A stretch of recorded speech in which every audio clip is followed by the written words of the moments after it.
네, 안녕하세요. 청년금융교육연구소 최한입니다. 요즘 전세 사기 진짜 많죠.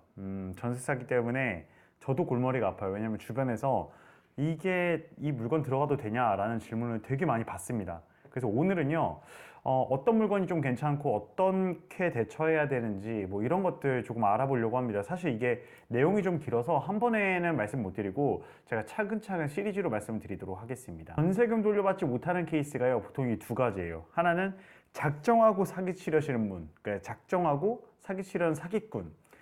이게 최근에 인천 부평에서 일어났던 그런 분들이죠. 그리고 두 번째는 금융 상황이 좋지 못해서 그러니까 대출이 안 나오는 거죠. 대출이 안 나와서 보증금을 못 돌려주시는 분들, 혹은 처음에 이제 전세 원룸 뭐 한 1억에 계약을 했는데 재계약 시점에서 금액이 어떻게 된다? 떨어진다. 그래서 7천으로 재계약을 할 수밖에 없는데 여기에 3천만 원 조달이 불가능하다. 그럴 때 보증금을 못 주는 사례가 실제로 있습니다. 그럼 여러분, 그 왼쪽하고 오른쪽 아까 작정하고 사기치려고 하시는 분들, 그리고 금융 상황이 좋지 않아 전세금 못 주는 상황들, 이게 구분이 어려워요. 실제로 사기꾼들도 금융 상황이 안 좋아, 그렇기 때문에 돈 못 주는 거야 라고 말할 수도 실제로 있고요. 또 그게 아닐 수도 있습니다. 자, 그렇기 때문에 이런 이슈들이 서로 상충된다. 그래서 정책이 애매하다. 그리고 두 번째 이슈가 뭐냐면은 좋아요. 이게 전세 사기라고 한다고 생각해 보죠. 그럼 이게 거의 재난 수준이냐? 이 이슈는 뭐랑 연결되냐면 보상과 연결되어 있습니다. 자, 보상과 연결되어 있어요. 우리 사기로 그 형사 입건 되시는 분들 굉장히 많습니다. 그러면은 지금 이 전세 사기 사태가 물론 정말 많은 사람들이 피해를 보고 있지만 다 보상해 줘야 되는 거냐? 이게 어떻게 보면 포퓰리즘 아니냐? 뭐 이런 이슈가 있습니다. 분명 문제는 맞죠. 문제는 맞는데 이거를 이 보상 측면에서 가면 세금을 써서 나가야 되거든요. 세금. 사람마다 다르기 때문에 결국 그러니까 모두가 만족하는 100% 해법은 없을 거라 생각합니다. 하지만 조속하게 문제들이 잘 처리됐으면 좋겠습니다. 이런 두 가지 케이스가 있다는 걸 알고 우리가 다가가면은 그래도 조금 더 나아요. 이 작정하고 사기치려는 사람들은 어떤 거였는지 한번 볼게요. 자, 전세 계약하면 등기부등본이 뭐죠? 등기부등본. 우리 주민등록 등본이 있죠. 그거랑 똑같다고 보시면 됩니다. 주민등록 등본하고 딱 그 건물에 대한 이력이나 채권 상황이나 이런 게 나오는 거죠. 어떻게 보면 주민등록 등본보다 조금 더 다양한 의미들을 담고 있네요. 이거는 제가 좀 나중에 등기부등본 보는 법에 대해서 설명을 해드릴 거고, 결국 문제는 뭐였냐면은 잔금 치르는 날 우리가 확정일자라는 걸 봤잖아요. 자, 전입신고하죠. 동사무소 가셔서. 전입신고 왜 하시는 거예요? 대항력 생기려고 하는 거죠. 대항력이라는 거는 누군가에게 대항한다 라는 거잖아요. 말 그대로. 그 힘을 갖기 위해선 전입신고를 해야 되는 겁니다. 전입신고를 함을 통해서 내가 거기를 소유하고 있으니까, 내가 거기를 점유하고 있으니까, 거기에 위치하고 있으니까 내가 첫 번째 우선순위를 갖고 있어. 함부로 날 미쳐내지 못해 라는 거. 그리고 확정일자를 받음으로써 임차 보증금에 대해서 나 이 일자 확정받았어. 그쵸? 확정받고 전입신고했기 때문에 여기 내가 지금 점유하고 있어. 그렇기 때문에 만약 문제가 생겼으면 이 뒤에 네가 대출을 받든 뭘 하든 내가 먼저 우선순위를 가지고 있어 라는 거거든요.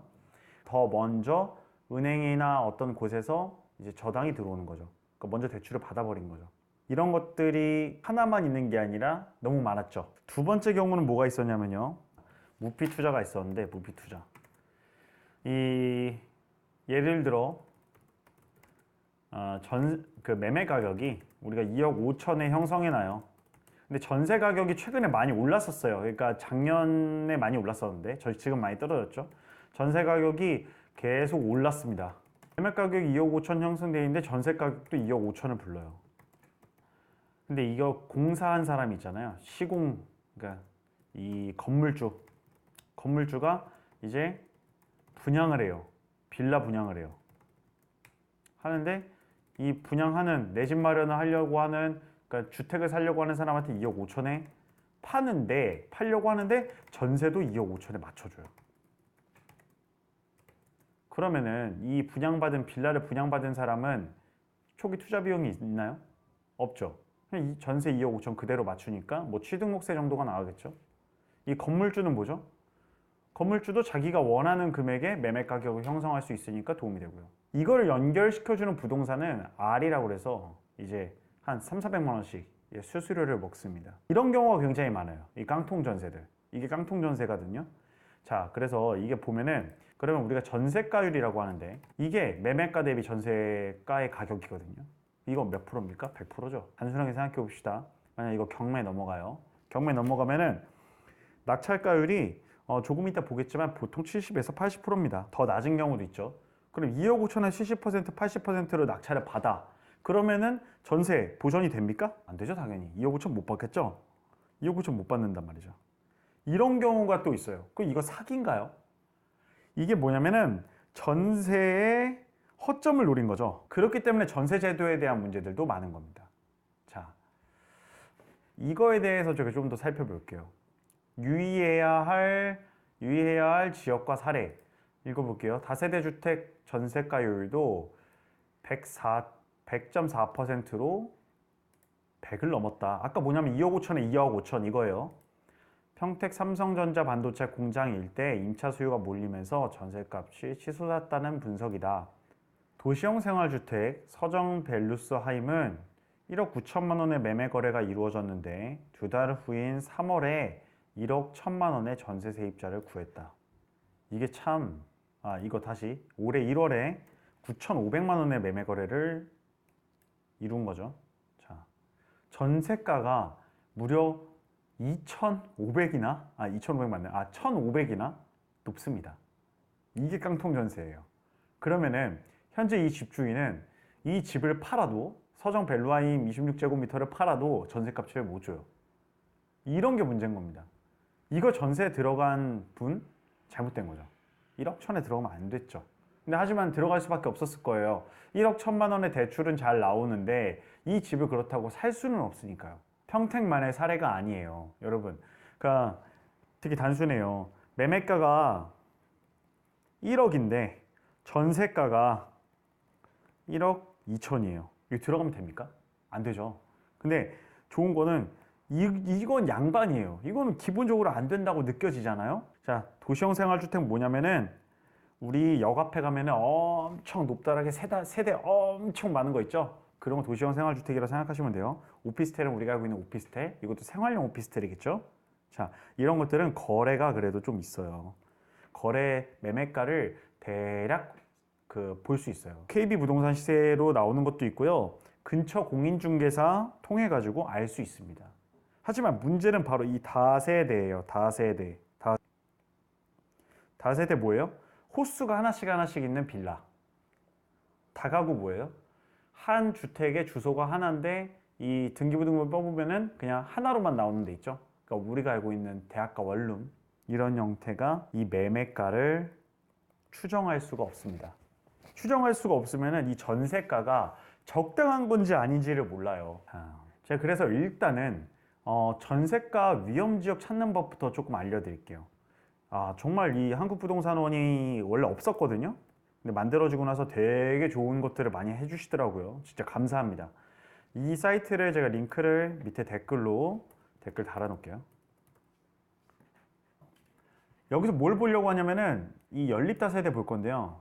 이 최근 1년 보세요. 최근 1년하고 최근 3개월 두 개 봐야 되는데, 자, 우리 한번 볼게요.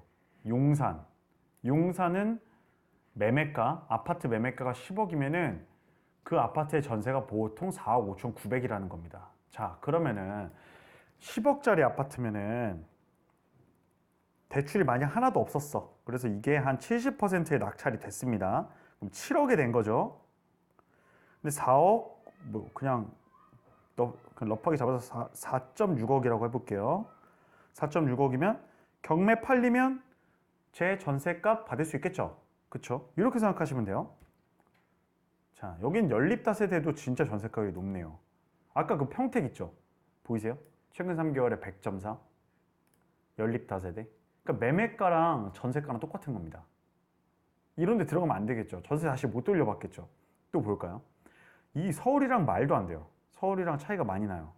부평구 봐볼까요? 여기도 85, 85.6, 여기도 85, 89. 인천은 다 위험해요. 높아진 데를 뭘로 보시면 되냐면은 80% 넘은 건 일단 다 위험하다. 왜냐면은 낙찰가가 보통 70에서 80%로 형성되기 때문에 80% 넘은 건 다 위험하다. 그렇기 때문에 지금은 되게 유의를 해서 전세 계약을 해야 될 때라고 말씀드리고 싶습니다. 네. 경매 낙찰 통계가 각 구마다 있는데 우리 경기도만 보면은 전국 낙찰가율이 71.5%예요. 지방 70이고요. 수도권 72.6이에요. 이 말은 뭐냐면 10억짜리면 7억 2,600에 낙찰이 된다. 그러면 자기 전세금하고 지금 매매가를 확인해 보세요. 부동산 가셔도 좋고 인터넷 뒤지셔서 지금 매매가 네이버 부동산에 얼마 나와 있나. 자신이 오피스텔이나 이런 거 사시면은 지금 네이버 부동산 들어가셔가지고 시세 한번 봐보세요. 시세. 저희 다세대랑 빌라예요. 어떡하죠? 그러면은 우리 네이버 부동산 키셔가지고 빌라 주택 클릭한 다음에 매매 한번 보세요. 얼마인가. 자, 크기를 볼 수 있겠죠. 대략 비슷하게 몰려 있잖아요.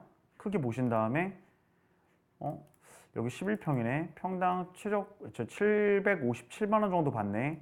내가 여기 전세로 얼마에 들어갔지? 계산해 보시면 됩니다. 자, 볼까요? 지금 이거는 뭐 위치가 그렇게 멀지 않지만 여기 434죠. 뭐 700만 원대보다는 낮게 형성되어 있네요. 이런 거 보시면 돼요. 이렇게. 그래서 내가 전세를 만약 이 지역에서 들어갈 거면 대략 평당 계산을 해서 400만 원대에 들어가면 되겠구나 생각을 하고 보시면 됩니다. 자, 물론 신축일수록 비싸요. 자, 이건 전세가 더 비싸죠. 이런 거를 파악해 보셔야 됩니다. 직접. 그럼 이거 만약 그러면 정말 어떡합니까? 이런 데 처음부터 일단 들어가지 마시고요. 들어가지 마시고 만기 차면은 계약 종료하시고 나오시면 됩니다. 오늘은요 전세가 위험지역 찾는 법까지 한번 같이 봤습니다. 제가 다음 시간에는 실질적으로 전세 대출, 이런 전세는 위험하다, 이런 것들은 전세 사기 꼭 확인해야 된다 시리즈로 좀 전달해 드리도록 하겠습니다. 네, 오늘 방송 여기까지고요. 네, 잘 보셨다면 구독과 알림, 좋아요 부탁드리겠습니다. 감사합니다.